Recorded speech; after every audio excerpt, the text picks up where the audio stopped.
The open forum, where diverse and difficult opinions can be freely expressed. Where issues that are brushed under the carpet are openly discussed. Our journey entails starting conversations around issues that the world is turning a blind eye to. Let the story be told by the sufferer himself or herself. Unravel the politics behind the silence, by bringing the stakeholders on one platform and keep pushing for resolutions. The open forum, where resolution meets resolve, and silence is heard.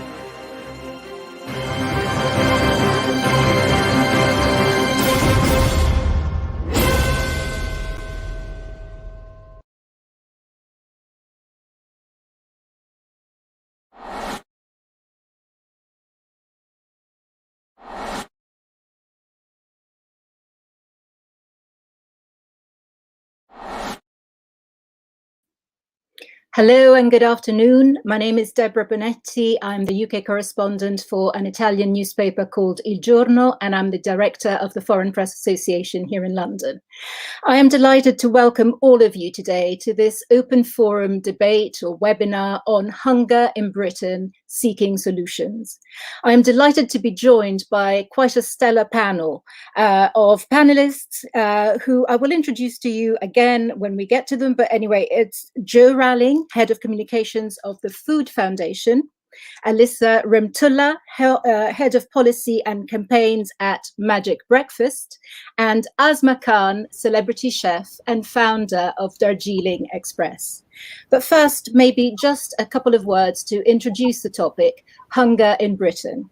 Like many of you will be surprised by the fact that Britain, ranked currently as the world's sixth biggest economy, has such a huge problem of hunger, and this will be really explored today by our panelists to see how such an advanced country can be in this situation. I would like to give you just a couple of stats. The Child Poverty Action Group has calculated that 4.2 million children, that is about 30% of children in Britain, live in poverty. If we look at BAME children, i.e. Black and minority ethnic children, that rises to 46%. This is obviously poverty that I'm talking about. But then if we go into hunger specifically, the UNICEF estimated that in 2017, so we're talking pre-COVID, 19% of children, so almost 20% of children under 15, live in moderate or severe food insecurity. This is quite a massive amount of children we're talking about, and it's not only children. 10% of adults are in the same situation. So please prepare your questions, start thinking about it, and start sending me questions to ask the panelists later. But for the moment, the first panelist to speak will be Jo Ralling. Jo, it's over to you. My name's Jo. I work at the Food Foundation in London, and I'm going to give you some background today about the work we've been doing around food insecurity in UK. We have a particular lens on children's food insecurity, and we've been looking at that over the last 2 years. Can I get my slides up? Fantastic. Can I get the next one, please? Fantastic. So we started our campaign about a couple of years ago now, looking into child food insecurity in the UK, and we had some really, really very terrifying statistics coming out of it. Before COVID, we know that 4.2 million children were living in poverty. That's about 9 kids in every classroom of 30, which is pretty extraordinary and very frightening that the country has got to that state. As we are the 6th richest economy in the world. So then COVID hit. Could I have the next one? Thank you. And what we did was, as an organisation, we started mapping out what effect COVID was having on food insecurity in the pandemic. We knew that huge numbers of people were isolated or had lost their jobs. And very, very soon, very quickly, we saw that the figures were rising. So about 3 months into the pandemic, we're reporting that 5.9 million people, 9% of households, had experienced some form of food insecurity in the last 6 months. And despite the fact that the government were trying to do as much as they could in terms of emergency support, that was affecting 1.5 million children. We did also see that there were reports coming through that BAME households, ethnic households, it was even higher statistics. And over 1 million children were reporting to us that they'd visited a food bank. Next. So again, this is just another slide that illustrates that how fast the pandemic was hitting and affecting people in their daily lives. We saw a real jump of the number of people, the percentages of people that were visiting food banks in those first few months. Next. Thank you. There were specific groups it was affecting even more. This is just 2 examples, as I've said, ethnicity. But we've also seen really alarming reports from the number of people who were disabled, who were facing really struggling. Now, some of that might have been because they were isolating. We went into lockdown eventually here, but also just people struggling to get to the supermarket. And if they did, there might not be the right food on the shelves. Very difficult for disabled people to get to some of the food banks. So we saw some really alarming figures in those groups particularly. Next. Again, this slide just illustrates the alarming rate at which people, the numbers going to food banks. We've all seen awful footage of rows upon rows of families just queuing outside food banks to get basic supplies, and the number of food parcels that were being given out. Next. One of the areas, one of the bits of research we did, we were mapping different groups, different types of employment, and one of the areas that was really interesting that came out, those people who worked in the food sector particularly, were being badly affected. Now, a lot of our restaurants, our cafes, our pubs shut. Lots of people lost their job, but we also saw that actually there's a higher percentage of workers who work in the food sector who weren't actually being paid the living wage. So this became a really important part of our campaign. Next. So one of the things we do at the Food Foundation is that we really believe that it's only with lived experience that if you take the voices of people that are really experiencing this and let them tell their stories, that's the way to have a real impact. It's all very well doing academics and creating graphs, but actually it's only when you really listen to somebody telling you, especially a child telling you, about what it's like to go hungry, that it really hits home. So we work with 25 young food ambassadors right across the country who've all lived in poverty or have experienced food insecurity. And we've been campaigning for quite a while. They've written, next slide, please. Thank you. They'd written something called the Right to Food Charter, which was what they wanted government to do about food poverty and how it affected children. And Emma Thompson is our ambassador, and she's been a fantastic ambassador. She's the warmth and humanity in that woman, and the way that she's worked with us, and she's so wonderful in the way that she allows the children to speak. She gives them the confidence to tell their stories. And we went to Downing Street and we delivered our food charter to Downing Street last year. That was April 2019. We did that originally, and we done that, and we thought government was going to respond, but it all went very quiet after that. Next. But then COVID had hit. It had shone this huge light on the scale of the problem, and we were seeing those. And what was interesting was we were hearing from the kids all the different reasons they were going hungry. The fact that they were trying to make food eke out. They didn't want to eat too much because they knew that their sibling or their parent would go without. So we were gathering this firsthand, these real stories behind the stats and facts. Next. And then one day, it was a game changer. Marcus Rashford, who, for those of you who don't know, he's a footballer. He's a Premier League footballer. He plays for Manchester United, and he grew up in poverty and often went hungry himself as a child. But he decided that he'd seen what was happening in the pandemic. He'd seen what's happening. He decided he was going to do something about it.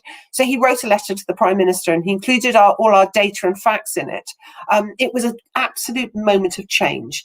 from that moment on, our campaign went from fairly successful to off the scale. Next slide, please. The media went nuts. What was so interesting was the authenticity of Marcus's voice. He was a young, black, 23-year-old footballer who was top of his game. He plays for England, and yet he was prepared to talk. He was prepared to share his story. He wanted to use his voice to be the voice of the millions of children who were going through exactly what he went through as a child. And I mean, my job is to get these stories into the press. I didn't have to do anything at that point. I mean, every day the phone was ringing. Marcus had absolutely changed the game for us, and government were about to respond. Next. So we saw it going everywhere. I mean, Marcus has now been a cover of Person of the Year of Time magazine. His covers of Vogue. It's all over Twitter. His Twitter feed is one of the most followed Twitter feeds in the country now. He's had such impact, and he has this extraordinary voice, which has had real impact on the government. I mean, literally, the Prime Minister asked to speak to him on a pretty well daily basis, and it's a fantastically powerful tool that we've had. I mean, not the most of the tool, but the opportunity that we've had to use that voice has been really impactful. Next.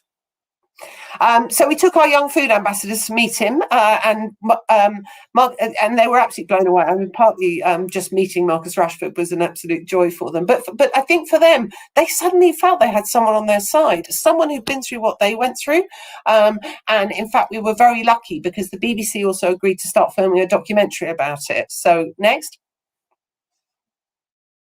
I just think from personal experience, like, my starting point of my dream was way further back than other people, and I just want to get everybody at the same place and give everyone the same chances.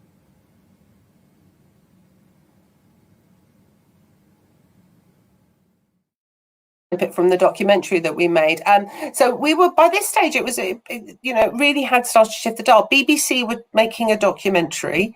We had the media putting it on the front page of, I mean, food poverty had suddenly become the hot topic. And we were doing a lot of work around free school meals. One of the things the government were refusing to do was to extend the free school meal across the holidays. So there were loads of kids going hungry. Marcus started a petition, and we pushed it out like crazy. I mean, we all worked incredibly hard for about the first 36 hours. But we had over 1 million signatures. So it was an extraordinary moment for us that the public were absolutely behind this. The public were as outraged as all of us that kids were going hungry. And it was not an issue that the government could or would want to brush under the carpet anymore. So they started making the right noises. Next slide, please. So we went for 3 big wins. These were based on the National Food Strategy. Henry Dunwilby had written the National Food Strategy, and these were the things that he said government had to do urgently. So we had extend the holiday activity and food programme, i.e. just feed the kids during the holiday. Don't let them go hungry anymore. We also have a scheme called the Healthy Start Voucher, which is when families on universal credit get extra help when they have a young child, and they did agree to increase the rate of those. So we had 2 wins out of the 3.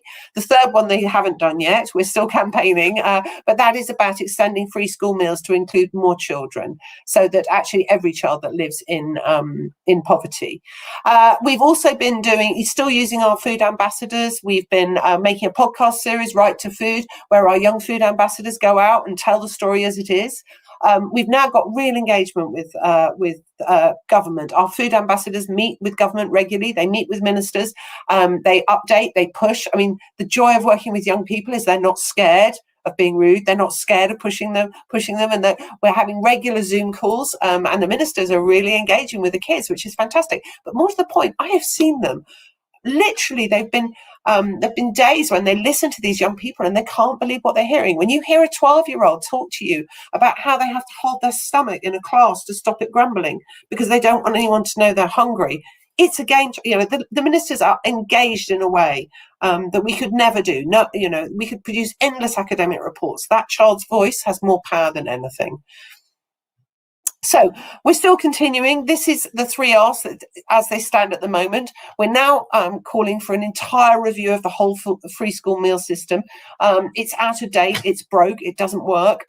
It's not including enough children. We still have millions of children out there who are going hungry and not getting that free school meal. We want the government to extend the holiday programme beyond 1 year. At the moment, they've only committed to 1 year. And we're also looking to increase the eligibility for free school meals so that more children get covered. Next. Thank you very much. That was an absolute rush through of what we've been up to, but I hope I'm vaguely on time. If you'd like to know more about the work we do, this is you can listen to our podcast. There's a huge amount of information on our website, or there's the End Child Food Poverty website. Thank you so much, Jo. That was really passionate and yes, a whirlwind, but you managed to cram it all in. And I think that we'll have to listen to more about, Marcus Rashford in particular. There will be lots of fans of Marcus in so many ways, not just because of the poverty work that he's done, but also because he's a brilliant footballer. And also you've worked quite a lot with Jamie Oliver. Yes. And he's also a passionate defendant of children and cares about these things a lot. So maybe we'll hear a little bit more. But now I would love to give the word to Alysa Remtulla. She's head of policy and campaigns at Magic Breakfast. Tell us a little bit about that, Alysa, please. Hi, everybody. My name's Alysa Remtulla, and I'm head of policy and campaigns at Magic Breakfast. And so today I'd like to tell you a bit about Magic Breakfast and the work that we do in schools, as well as how we've responded to some of the challenges that COVID-19 has really thrown up for us. And then finally, I'll tell you a bit about our campaign to kind of build public and political support for school breakfasts. So perfect timing there. Could we go to the next slide, please? So Magic Breakfast, who are we? We are a national charity, and we are really working to ensure that no child starts the day too hungry to learn. And what we do is we work with about 1,000 schools in both England and Scotland, and we reach around 170,000 children every morning with a healthy breakfast. We particularly work with schools that have a high level of disadvantage. And when we support a school, we provide that school with weekly deliveries of healthy breakfast foods. And that can include things like low sugar cereals, wholemeal bagels, beans, as well as oatmeal, juice in some cases. And so we provide these healthy breakfast food deliveries, but then crucially, we also partner each school with a member of our team. And that member of our team, the school partner, really works with the school to make sure we establish a school breakfast provision that is tailored to that school's context, and that is stigma-free and barrier-free so that the most vulnerable children can access it. So could we go to the next slide, please? So obviously when COVID-19 hit, it really threw a spanner in the works. Up till then, we had really been delivering through schools and children were enjoying their breakfast in schools. And we did lots of sort of monitoring and measuring surveys which showed the benefits of school breakfast in school. There's lots of research that shows that children who attend a school breakfast provision start their day feeling ready to learn. They're more able to concentrate in the classroom. They often turn up to school earlier, so they have better punctuality, better attendance, and all that sort of results in higher educational outcomes. And some of the research shows that children who attend a school with the breakfast provision actually achieve around 2 months additional academic progress in the year compared to children in schools without breakfast provision. So that was all sort of based on delivering in schools. Then we had COVID-19 and school closures, and we really had to adapt our response and figure out how to keep breakfast going. So Jo's already very eloquently described, the economic impact that COVID-19 had on low-income families. And some of the stats that have really stood out to me is that 7 in 10 families on universal credit in the UK have had to cut back on essentials. 4 in 10 of these families have had to cut back on the amount of food they purchase. And as these families have struggled economically, what we've seen is a real rise in child food insecurity. And now we think it's affecting around 2.3 million children in the UK.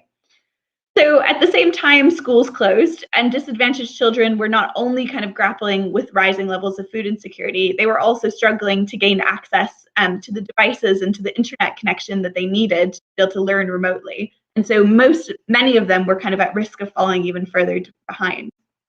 But we were very determined sorry, if we could just go back to that slide about COVID. Thank you. So we were determined to kind of keep on supporting children, and we had to adapt our provision. So what we did is we started delivering take-home breakfast packs, and you can see some of the pictures of those packs on the screen.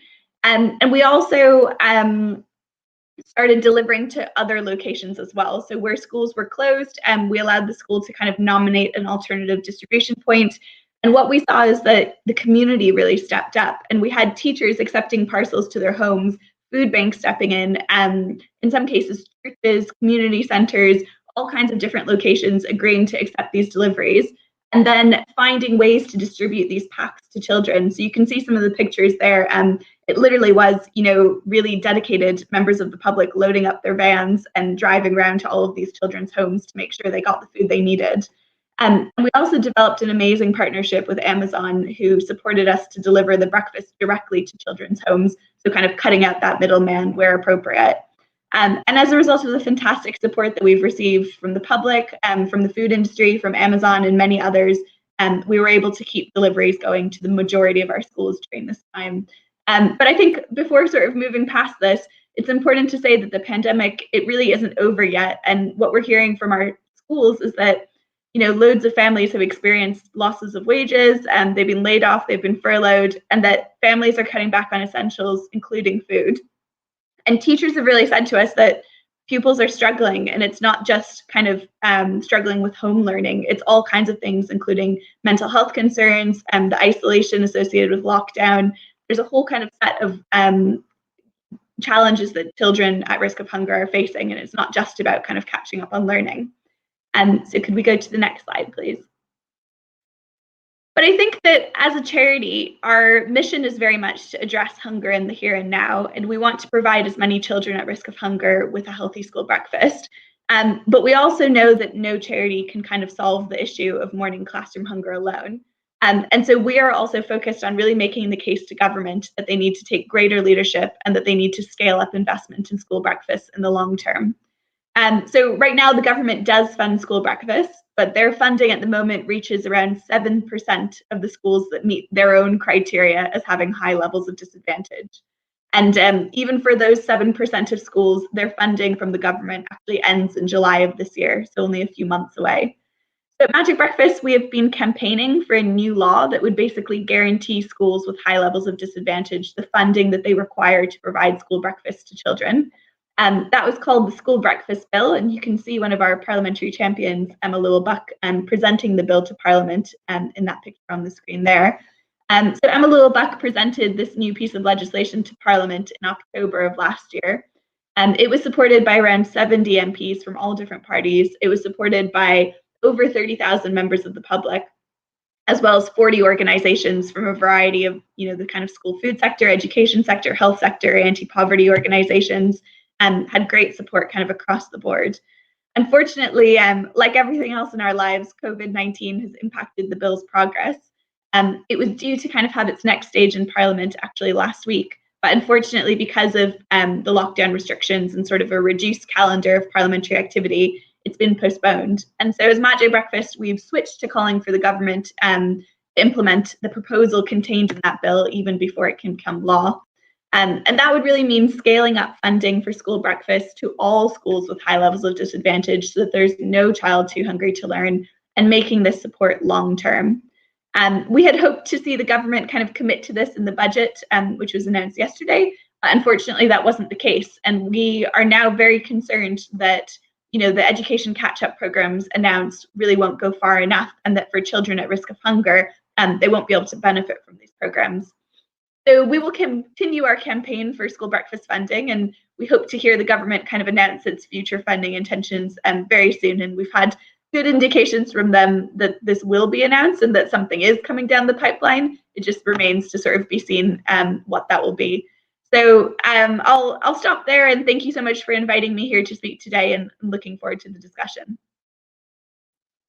Thank you so much, Alysa, and well done. Magic Breakfast sounds really a magic project, and it seems to be doing so much. And in fact, the budget presented yesterday by Rishi Sunak was one of my first questions to the three panelists. But before we go anywhere near the questions, there's one panelist left, and that is Asma Khan, who I'm delighted to present. She's a celebrity chef and, of course, founder of Darjeeling Express. Asma, it's over to you.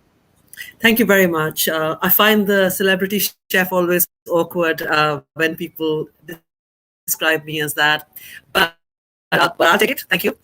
It has been interesting to watch what's been happening in this country, because when I moved from Calcutta 30 years ago, I grew up in Bengal, and one of the things that you always heard was about the great Bengal famine, and we all knew this was about redistribution. The fact that Churchill and the British government decided to redirect rice and grain from Bengal to the troops in Burma, and and it's always been something that I always carried with me, that hunger is also about distribution.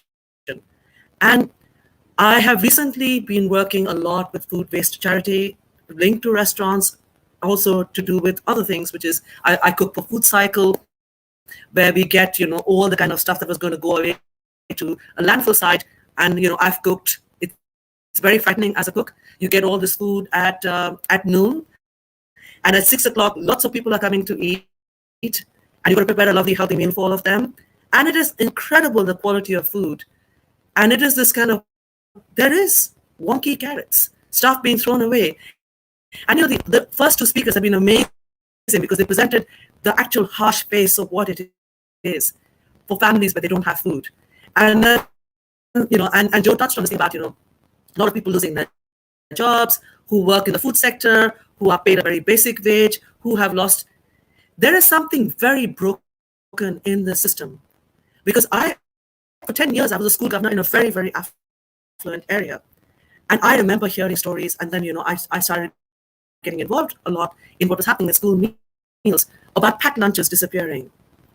For a child, and this is primary school, for a child to be going in and taking someone else's food says a lot. We campaigned a lot. We started having breakfast because the perception was that these are children who are not hungry. And there is a shame linked to hunger.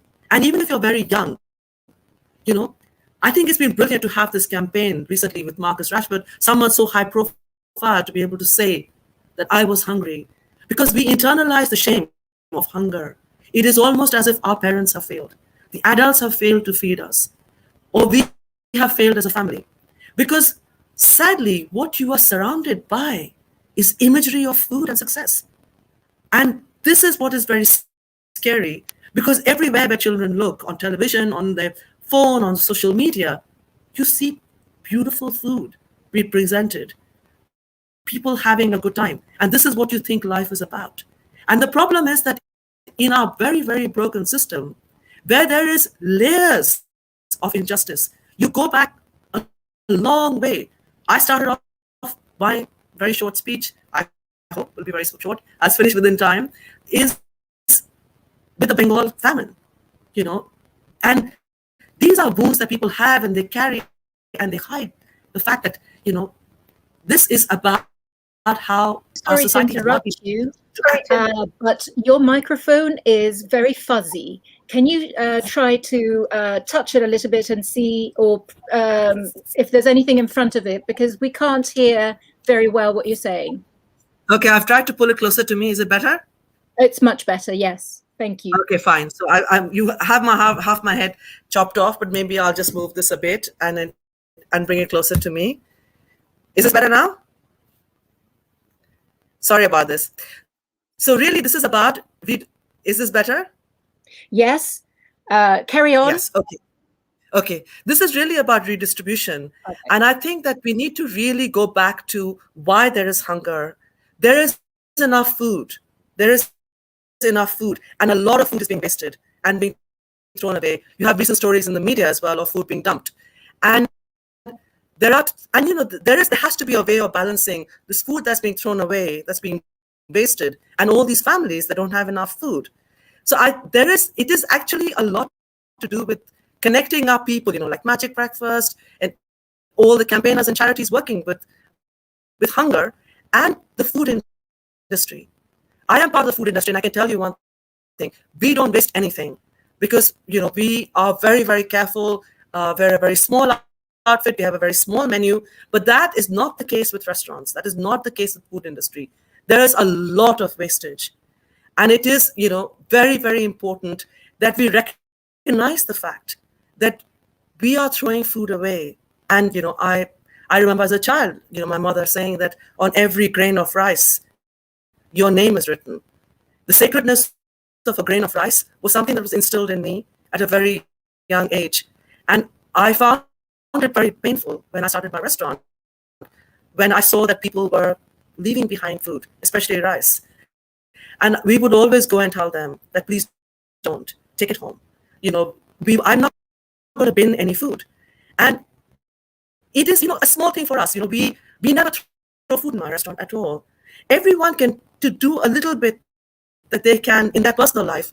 It will make a difference because so much of what is being wasted adds to the price of the food in supermarkets.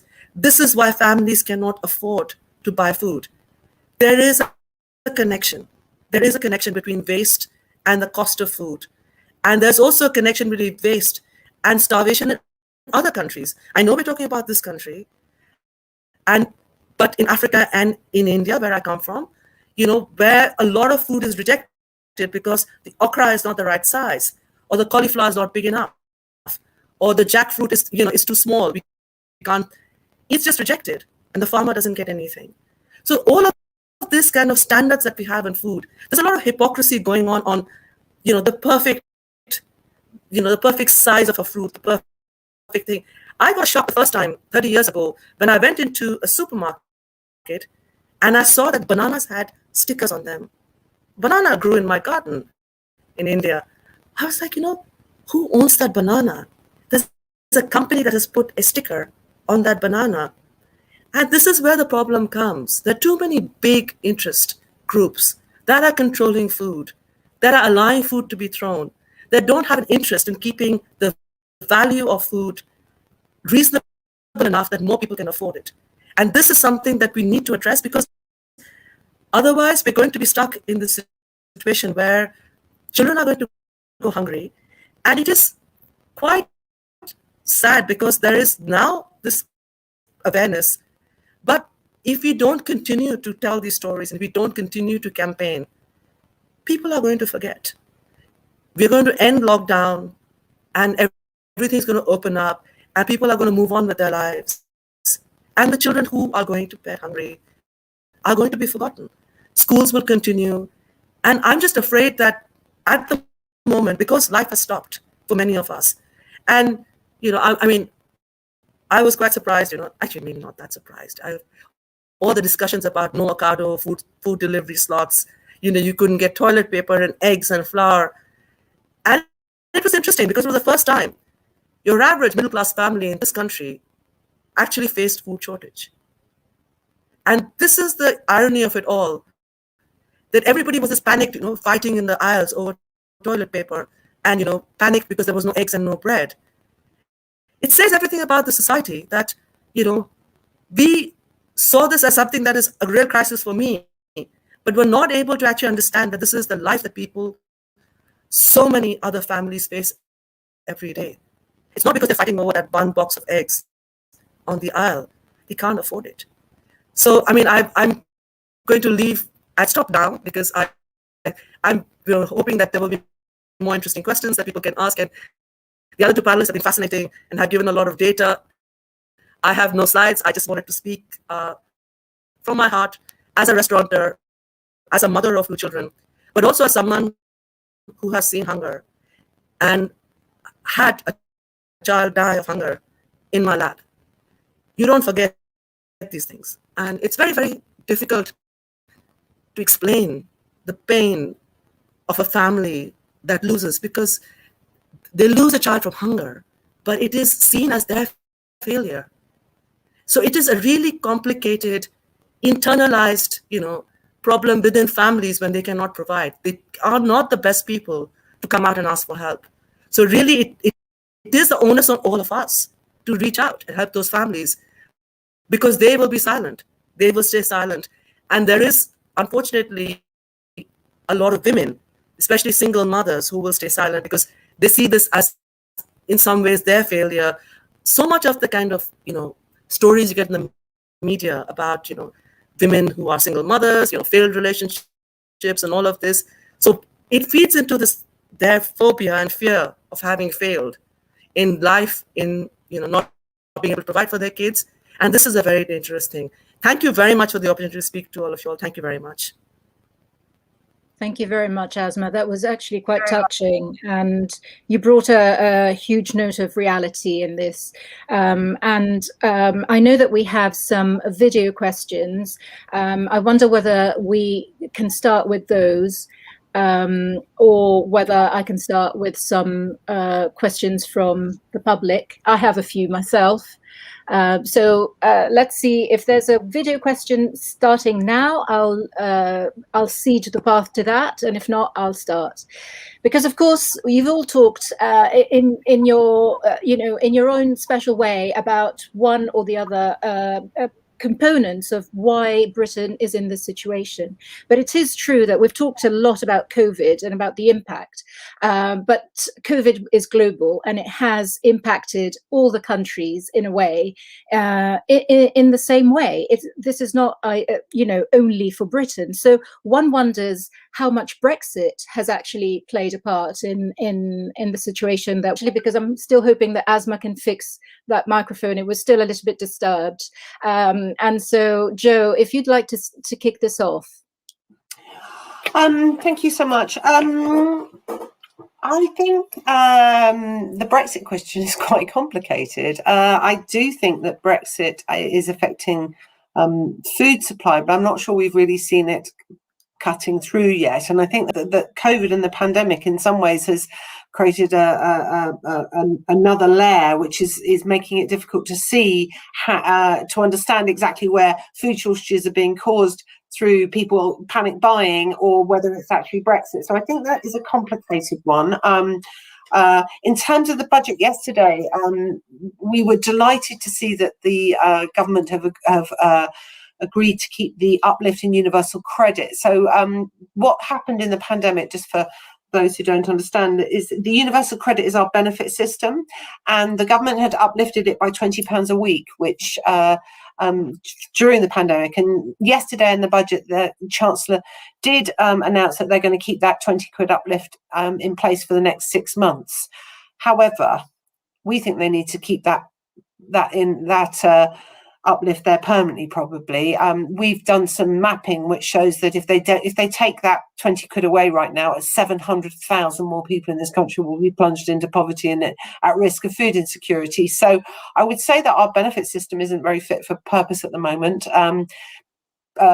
What can happen is that food prices can go up, but the benefits stay the same. And that, of course, just means that it's even more unaffordable for people to buy fresh or healthy food. I remember very strikingly when I went shopping with a young mum who I was spending the day with, just gathering her story. And she said to me, the thing is, Joe, I look at the vegetables and I dream of being able to buy vegetables for my kids. And I don't think people understand that I'm not stupid. I know what they should be eating. But if I get to the end of the week and I've got £2.50 left in my pocket and there are 5 of us, all I can do is go to Lidl and buy a packet of pasta and a pot of sauce. I dream of being able to buy vegetables. I dream of that, but I can't. The reality of our food system is that a packet of pasta and some processed sauce, will go further in a family. And I think there are lots of complex issues. And I think it's the unaffordability. I think one of the problems we've got at the moment is that people aren't earning enough to be able to afford enough food or healthy food. I think that's the point to make, that we know that the cheapest and most accessible food for a lot of people is processed food, or I wouldn't put pasta, being Italian, I wouldn't put pasta in the unhealthy food category. Oh, sorry, I just have to correct you there. But definitely processed foods. I'll take that. Fair enough. Carry on, sorry, Joe. I know, I was just, I've lost my train of thought now. Yeah, so I think, you know, if you think that the kids that are coming out of school, you know, they can't afford to go to Pret a Manger and spend £5 on a salad. They go to the chip shop where they can get chicken and chips for £1. So I think there are lots of so I think food poverty is there are many different ways it's displaying in our society right now. Alysa, would you like to comment that a little bit as well? Because of course, kids are now given breakfast, disadvantaged kids, breakfast through Magic Breakfast if they're lucky, and school meals through the system that has developed with school meals. And so there are many questions I'm seeing in my bar here saying, why is the government not doing more? Why is it leaving it so much to charities? But also, I wonder whether you'd like to comment a little bit on the culture, maybe in the UK, maybe for foreigners like me, like some of us on the panel. I think it's maybe hard to understand how it's possible not to be able to cook food from scratch, which is really not something that is seen quite a lot in this country. Is that possible? Possibly one aspect that is maybe controversial but worthwhile going into? Sure, absolutely. I mean, to your first question about why the government is not doing enough and what more they could be doing, I mean, I absolutely agree. It isn't necessarily the job of charities to eliminate classroom hunger or eliminate child hunger. And we do need greater action from the government. I think we've seen some really encouraging and quite positive steps that Joe's talked about and that we've seen on the school breakfast side, where the government has really started paying attention to this issue, has really recognized that it needs to do more. And as far as we know, is kind of thinking about their next steps, and has, what we're hearing is that they're about to announce things and that things are coming down the pipeline. So all hope's not lost. And I think there's a genuine kind of commitment within government to address these issues. We just need more action and we need it more urgently.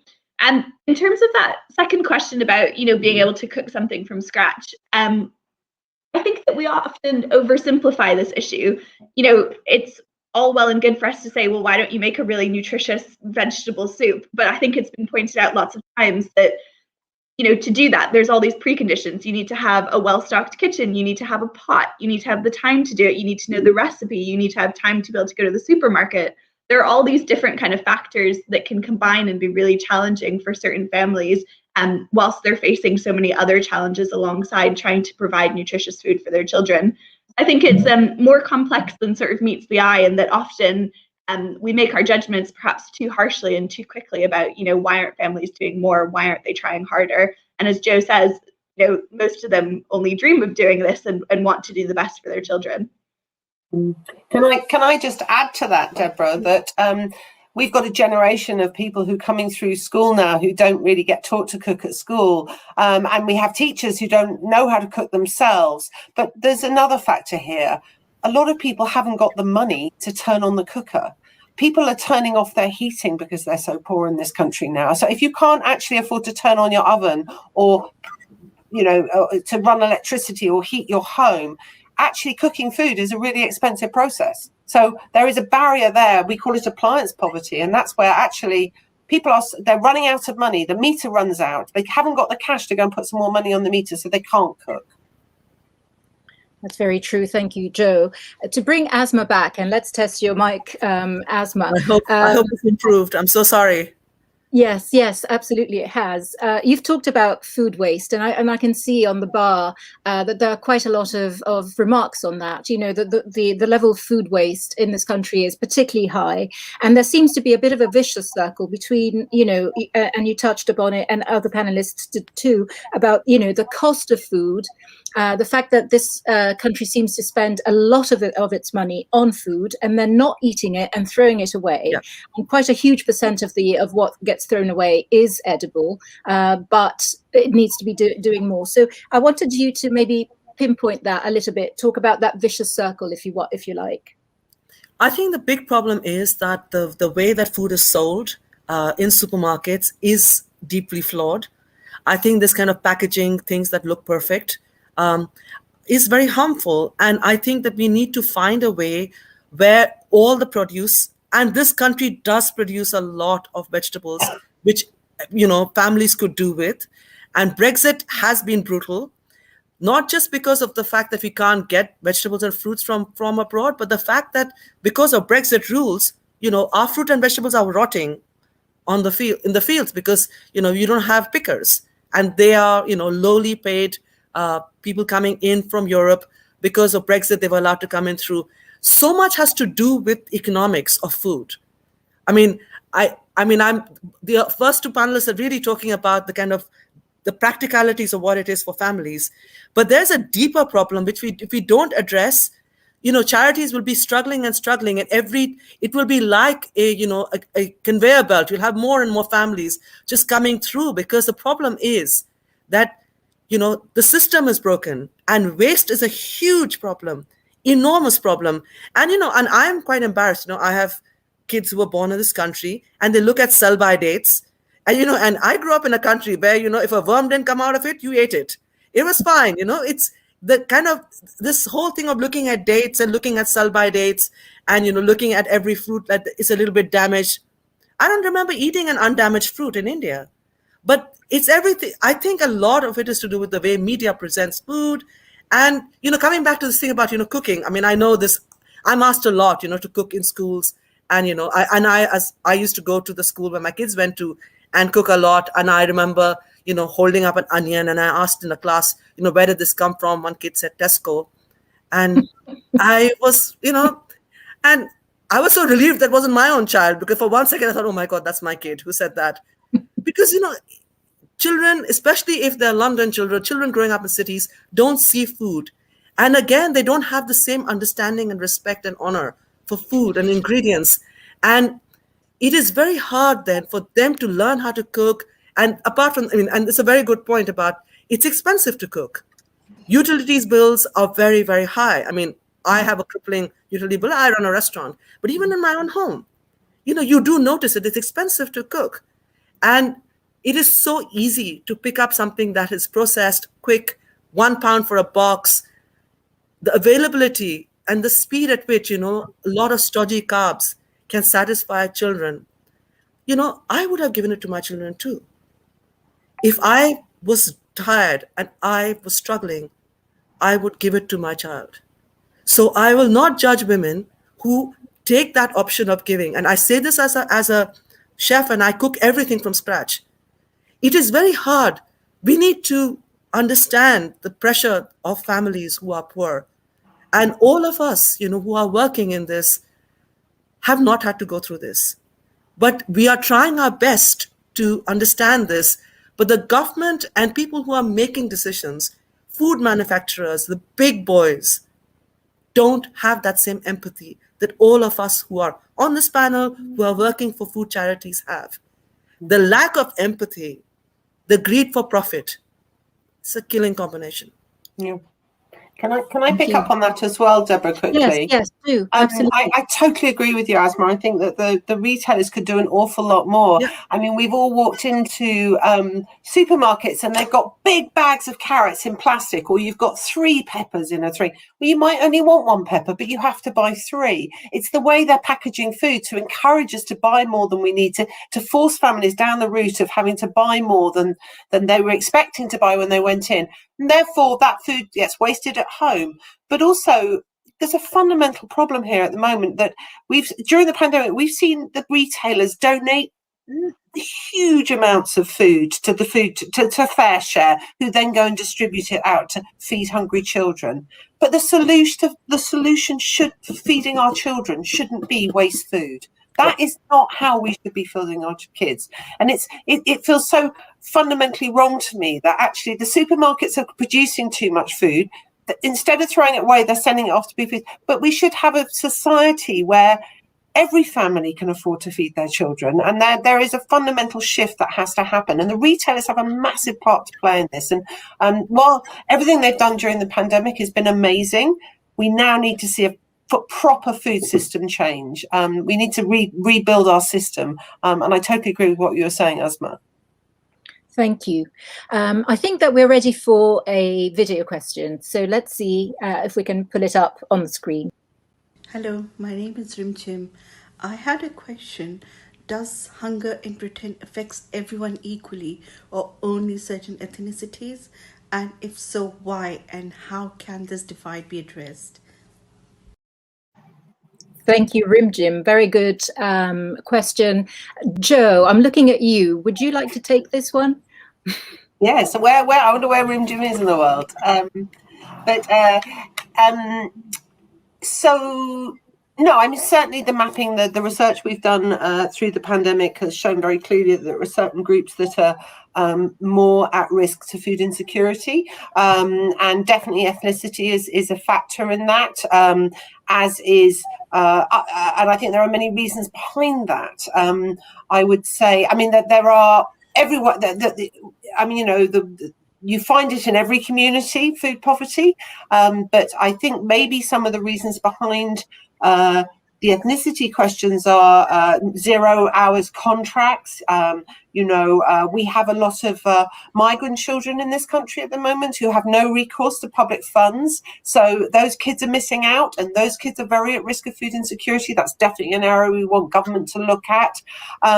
We also have a system at the moment where we have a benefit system where not even everyone on the benefit system is getting a free school meal. So I think there are lots of reasons behind. There's no simple answer to that, but there's no doubt that certain groups are more at risk than others. Yeah. Thank you.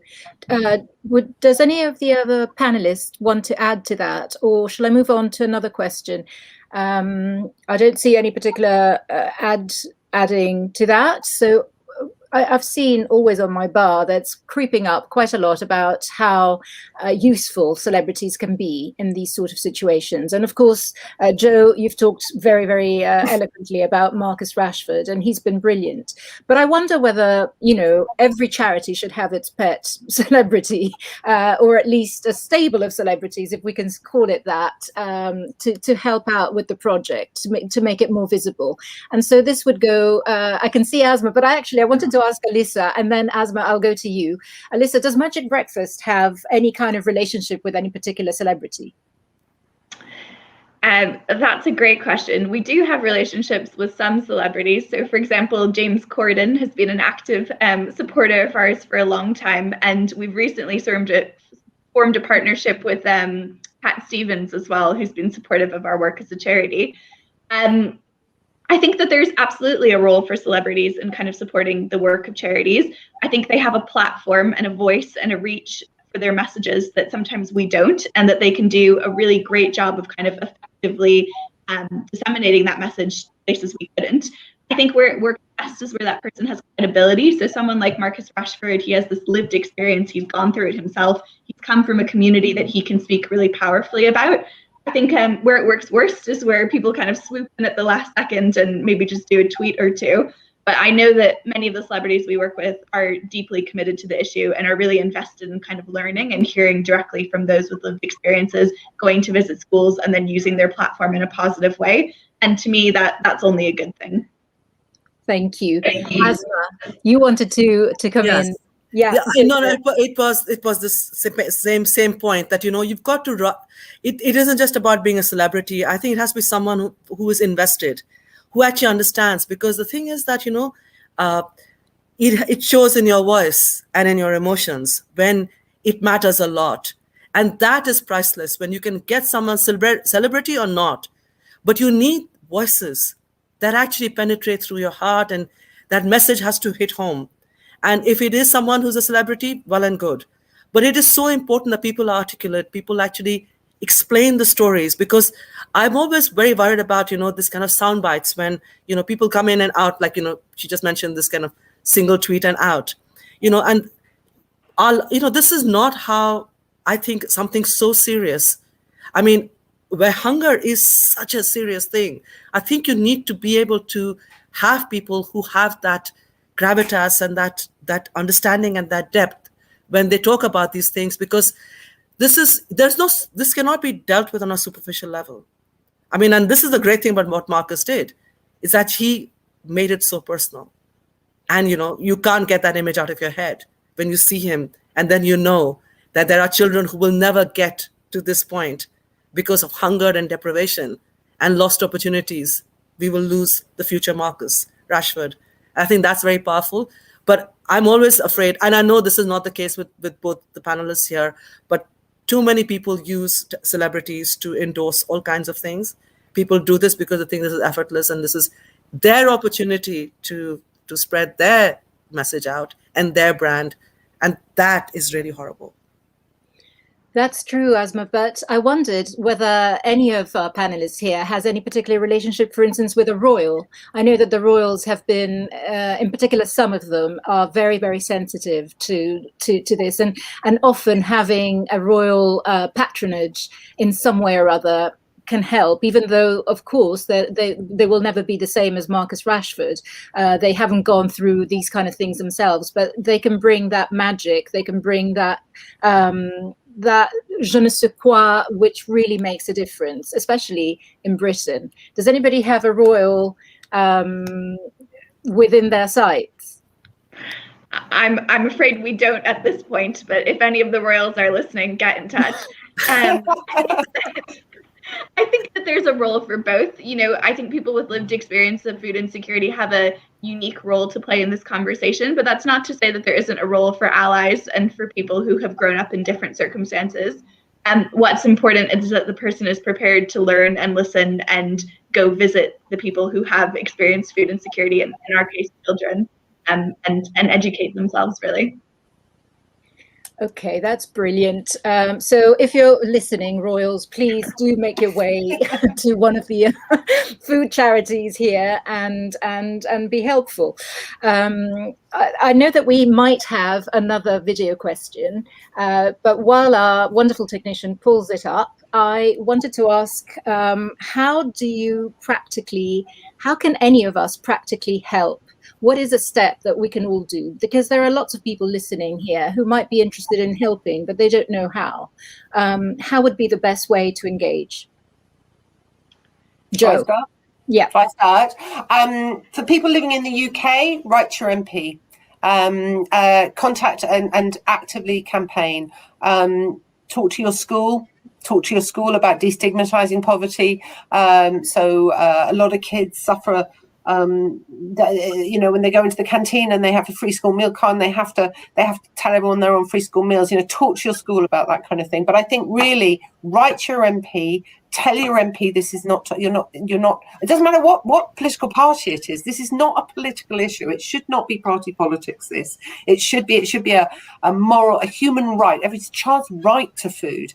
But get in contact with your local MP, because I mean, it's only when the politicians realise that this issue is close to voters' hearts that they really sit up and listen. I mean, it was the reason that this government is reacting now is because Marcus has 12.5 million Twitter followers and a much bigger reach than that, and they know that if he shouts something on Twitter, so many people are hearing it, so many people are listening, and I think that is and then when the politicians understand that the general public are behind him, and we saw that. I mean, when they decided not to feed the kids over the October half term last year, we literally in 24 hours we had over 2,000 businesses contacted us saying we're going to feed kids. So we created a map where literally, I mean, we built the thing through the night, and it's on the End Child Food Poverty website if you want to have a look at it. But you know, it meant that people could literally go to into their local area, and they could see which cafes, which businesses, which pubs. This was extraordinary. It was the middle of a pandemic. These businesses were shut. They couldn't even open their doors and make any money, but they were going in, using their kitchens to make food and feed kids. And that was so powerful, government. They suddenly realised it's like, whoa, hang on a second. We're really being shown up here, because not only is Rashford doing it, all these tiny independent businesses and individuals are stepping up, and that really shamed them into action. So I think what can people do? I would say support your local food bank. You know, go and volunteer, find out more, get more involved, but contact the politicians. Wonderful, thank you. Actually, I think that covers quite a lot, and I know that we've got apparently 2 video questions. So let's pull up the first one, please. What I'd like to know is why the 5th largest economy in the world is relying on charities to feed millions of children that live in food poverty. and equally why it's acceptable for the Leader of the House of Commons, Jacob Rees-Mogg, to actually stand up in Parliament and say that this is a truly wonderful thing.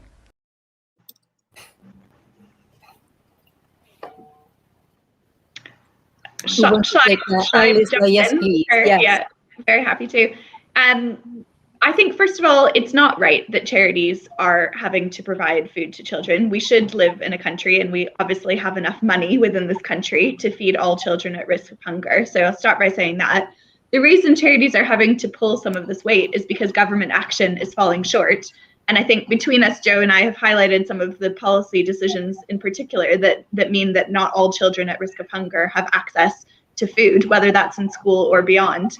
And so coming back to this point about, what can members of the public do? That's absolutely right. We need to be on our MPs. We need to be campaigning. We need to be speaking far and wide about the need for the government to step up. And ultimately, it's only if the public believe this is something that needs to get done that the government will act and do more. So to sum it up, I think it's true they are falling short and they should be doing more. And it's not the role of charities to plug the gap. But in the meantime, we'll do that. Yeah. And on the subject of Jacob Rees-Mogg, he stood up I remember, if you remember, end of last year, he stood up in Parliament and made a comment about UNICEF getting involved for the first time and donating money to a UK charity, and he slammed them for it and said that they were playing politics and that wasn't their job. And the charity in question received over £80,000 in donations from the public on the back of that statement, and every single one of those pounds went to feeding children. So sometimes these politicians, when they say the wrong thing, the effect is exactly the opposite of what they anticipated. So I think that's a happy ending to that particular story about Rees-Mogg. Brilliant. Shall we pull up the last question, please? The last video question. We in India always thought that UK was a developed nation, and of course it is. But we were surprised to know that there is still so much of hunger in UK. I mean, in 2021, UK and hunger, it's really shocking for us. Thank you. And I think, Asma, can I ask you to comment on that one, please? Yes, I think this has always been a hidden shame to do with hunger. And, you see it very, on your face in developing countries like India, Pakistan, Bangladesh. When you go, you see children on the street and there's hunger and people are begging, and you face that straight away, and that, yes, this is because they're hungry. It is actually, to be honest, because I have lived in the West and the East, far more damaging when you cannot see it. The magnitude of the hunger in India is enormous. We have children who die of hunger, which is not the case in this country.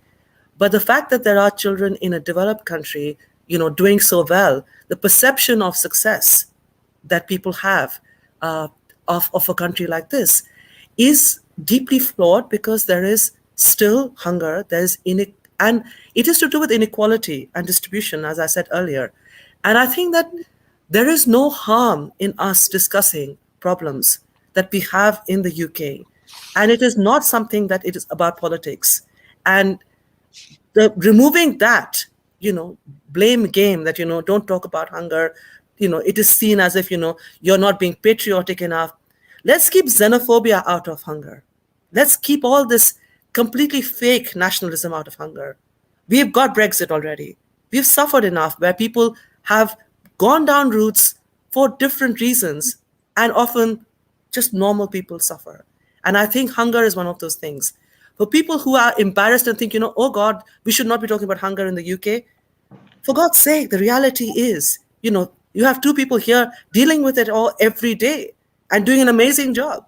So I think that it is surprising for people because, especially I know this in India, a lot of my relatives ask me that, how come this happens? Because they have this idea of this glittering country, where everyone is successful. But this is a lot to do with media perception as well. Most people see the bright lights. They don't see the darkness inside people's homes. That is the perfect way to close this, Asma. Thank you so much. And thank you to all the panelists. Once again, Jo Ralling, Alysa Remtulla, and Asma Khan. I think that we could have gone on forever. And in fact, I've been told that I've gone on forever already because we're 6 minutes over. So without continuing anymore, I just want to alert you, you've probably seen it sort of riding under here. The next webinar is Free Tibet, a Far Cry? Thank you so much for being with us, and I hope to find another time where we can discuss this with better results to present, where hunger is going to be conquered eventually. Thank you so much for all your help and for being with us. Bye. Bye. Bye.